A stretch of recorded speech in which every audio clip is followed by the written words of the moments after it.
अस्सलाम parents.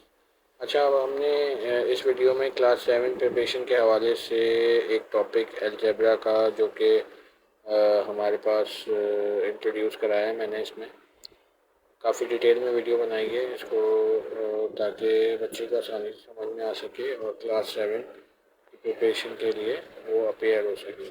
Video को पूरा देखें ताकि आपको आसानी हो। Thank you so much.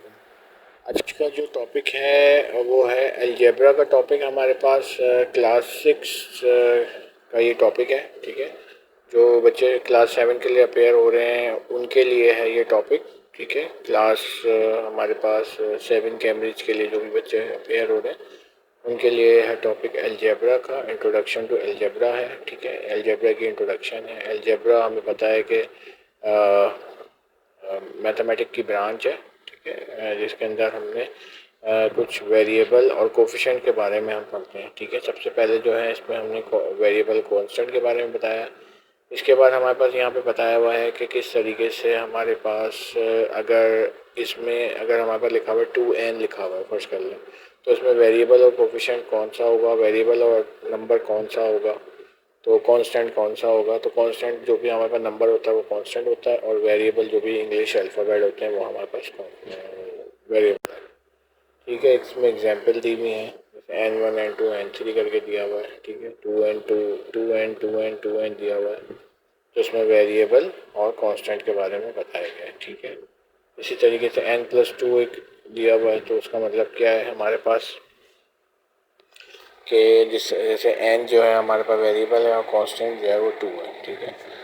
इसी तरह डिवाइड, मल्टीप्लाई और एडिशन सब्ट्रैक्शन के अंदर ये चीज़, ठीक है। तो ये पूरा हमने बताया। नेक्स्ट हमारे पास अलजेब्रिक एक्सप्रेशन और फॉर्मूलेशन जो है वो बताया गया है, ठीक है। अब इसमें जो चीज़ बताई गई है उसमें एक्सप्रेशन के अंदर जो भी इक्वेशन बनाई जाती है उसको एक्सप्रेशन कहते हैं हमारे पास, जो इक्वल्स टू ज़ीरो नहीं होता जिसके अंदर।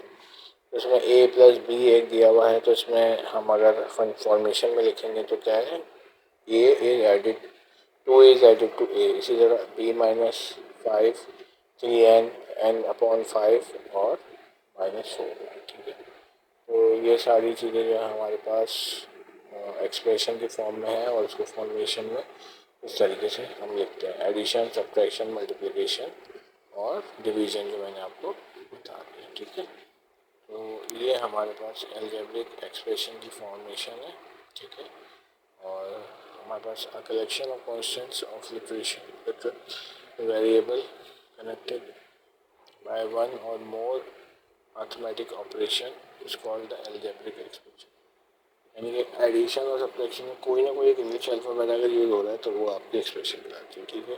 जो टर्म हमारे पास यूज़ हो रही है, टर्म भी देख सकते हैं कौन कौन से टर्म है एक्सप्रेशन के अंदर। अगर हमारे पास देखा जाए तो 3a+5b दिया गया है, तो इसमें हम टर्म कौन कौन सी दो टर्म यूज़ हो रही हैं, एक 3a और एक 5b की टर्म हमारे पास यूज़ होती है। इसी तरीके से 3n+7m², इसमें दो टर्म यूज़ हो रही हैं। इसी तरह हमारे पास तीसरी इक्वेशन में एक मल्टीप्लाई और एक डिवाइड की टर्म यूज़ हो रही है, ठीक है। या 4 के अंदर मल्टीप्लाई और y⁴ -5। तो जितनी ज़्यादा अलजेब्रा में नंबर यूज़ हो रहे होते हैं वो अलग अलग टर्म्स कहलाती हैं। जैसे 2x+3n, तो इसमें दो टर्म्स यूज़ हो रही है, ठीक है। तो ये सारी जो है टर्म्स ऑफ अलजेब्रिक एक्सप्रेशन इसमें बताए गए हैं, ठीक है। उम्मीद है कि चीज़ समझ में आ रही होगी, ठीक है। बहुत इम्पोर्टेंट टॉपिक है, और ये आम तौर पे इसमें से हमारे पास बिल्कुल जब बच्चा 6 क्लास में होता है तो उसको पहला हम अलजेब्रिक एक्सप्रेशंस के बारे में बता रहे होते हैं, तो बिल्कुल इंट्रोडक्शन से चीज़ों को बताया जाता है, ठीक है।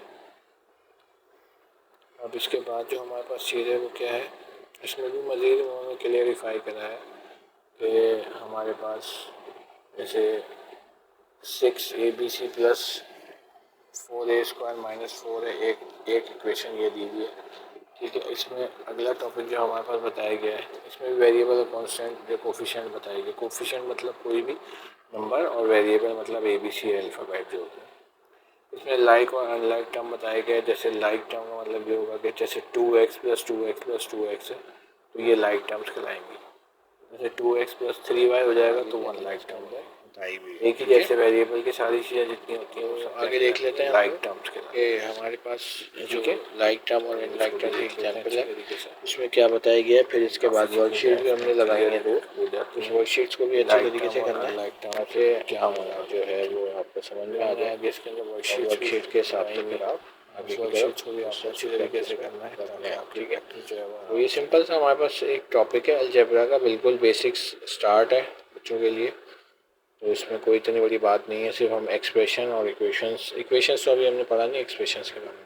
ठीक है, तो आगे देख लेते हैं वर्कशीट। तो ये वर्कशीट देख सकते हैं आप। इस वर्कशीट में हमारे पास जो है क्लास 6 की वर्कशीट है, वर्कशीट 1। इसमें हमारे पास क्वेश्चन नंबर 1 है, find the perimeter of square whose A is the length of side. Length of side आपको ए दी हुई है और आपको पता है कि पेरीमीटर क्या होता है, 4L होता है, यानी कि 4 साइड्स होती हैं हमारे पास स्क्वायर का। तो हमारा आंसर क्या आ जाएगा, 4A आ जाएगा। यानी कि साइड जो दी हुई थी, ईच साइड हमारे पास ए दी हुई थी, तो 4 साइड होती हैं तो 4 हो जाएगा। इसी तरह सेकंड के अंदर भी हमारे पास रेक्टेंगल का पेरीमीटर पूछा है। रेक्टेंगल का पेरीमीटर क्या होता है, 2 ब्रैकेट L प्लस बी। ठीक है, फिर क्वेश्चन नंबर 3 के अंदर भी हमारे पास इक्विलेटरल ट्राइंगल है। क्वेश्चन नंबर 4 में हमको ट्रू फॉल्स बताना है कि दोनों बराबर हैं या नहीं है। ठीक है, क्वेश्चन नंबर 5 में भी A B equals to B है, ये भी हमारे बताना है, ये भी ट्रू स्टेटमेंट, इसमें ट्रू स्टेटमेंट है या नहीं है, ये फॉल्स स्टेटमेंट है। इसी तरह क्वेश्चन नंबर 6 है, फिर हमें रेडियस बताना है सर्किल का, डी बराबर होता है R/2 के। ठीक है, तो हमारे पास ये फार्मूले हैं सारे, चूँकि अलजेब्रिक एक्सप्रेशन में ABC करके हमारे पास मौजूद है। ठीक है, तो इसके अंदर ये पहली वर्कशीट के अंदर हमारे पास यही सब चीज़ें मौजूद है। क्वेश्चन नंबर 6 है, 7 है, 8 है और 9 है। ठीक है, दूसरी वर्कशीट देख लेते हैं। दूसरी वर्कशीट में भी हमारे पास कुछ इसमें ये बताया गया है कि कॉन्स्टेंट और वेरिएबल कौन कौन से हैं। इसके अंदर जैसे 2n-7 है, तो कॉन्स्टेंट हमारे पास इसमें है या वेरिएबल है ये। तो इसमें जो हमारे पास कॉन्स्टेंट वेरिएबल दोनों मौजूद हैं, इसलिए हमको अलग से नहीं बता सकते, इसलिए इसका आंसर है नन ऑफ दीज। ठीक है, ये 2/3 जो है वो हमारा वेरिएबल है या नहीं है, तो ये वेरिएबल नहीं है, फॉल्स है। ठीक है, वेरिएबल XYZ होते हैं। इसी तरह हमारे पास जो क्वेश्चन नंबर 12 है उसमें एक्सप्रेशन बतानी है।